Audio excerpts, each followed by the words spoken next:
Well, just before I went in the Army, about 42, I think, I heard of a guy called T-Bone Walker.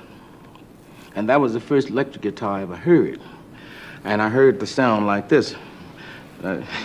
He was playing like dominant ninth chords, which was something I never heard about, you know.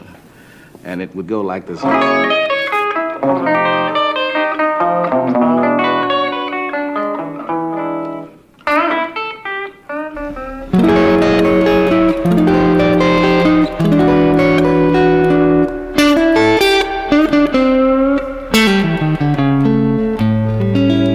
Hey everybody, welcome back to Swift Guitar Lessons for a quick rhythm tutorial breaking down one of the most crucial elements in the blues language, and that is the chord that B.B. King was just talking about, the dominant ninth chord.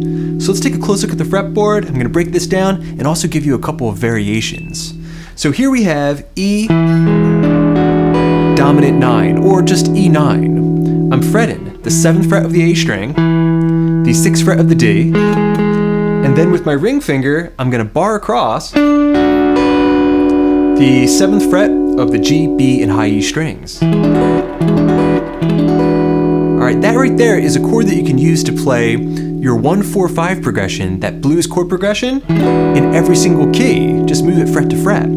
So if I have the key of E, right here I have the 1 chord, E9. 12th fret position, I have the 4 chord, A9. And then up a full step from there, I've got the 5 chord, B9. Okay, so that's a harmony that's going to have a lot of mileage in your playing. Now, real quick, let's get that cool descending riff down that B.B. played in his demonstration. Here, he's using this dominant ninth chord, and he's going to walk it down to the 5 chord of a blues progression in the key of A. So to do that, he's starting on F sharp 9. He's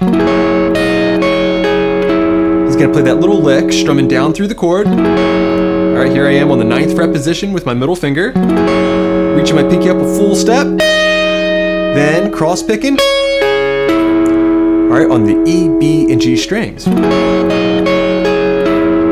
Alright, take that down a half step, down another half step, and here we are on the 5 chord. From there, he plays this very cool, classic, but simple lick. Okay, so right there, I'm picturing A minor pentatonic, or perhaps A minor blues. Okay, so that lick one more time, let's give it a listen. Like that. Like that.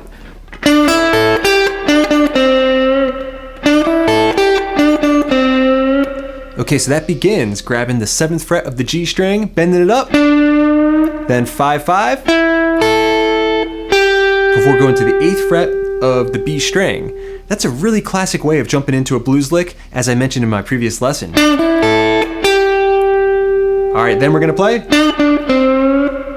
Bending the 7th fret again, returning.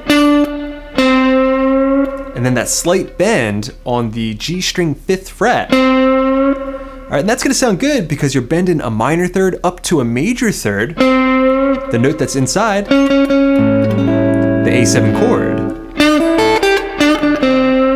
Add it into context.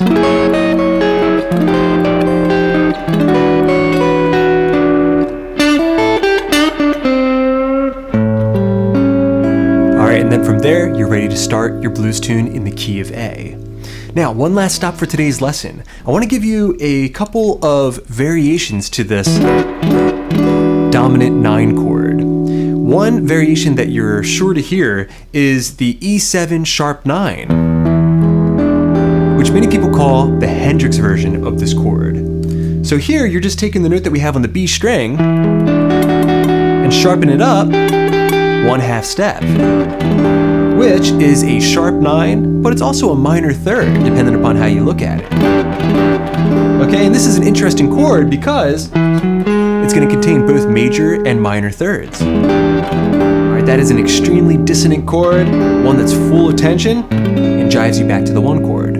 Now, alternatively, you can also play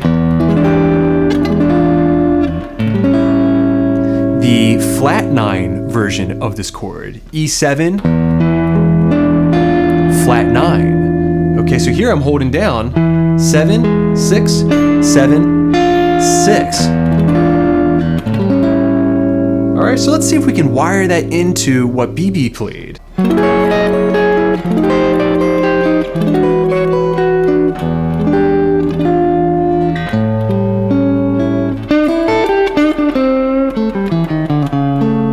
For your day of practice.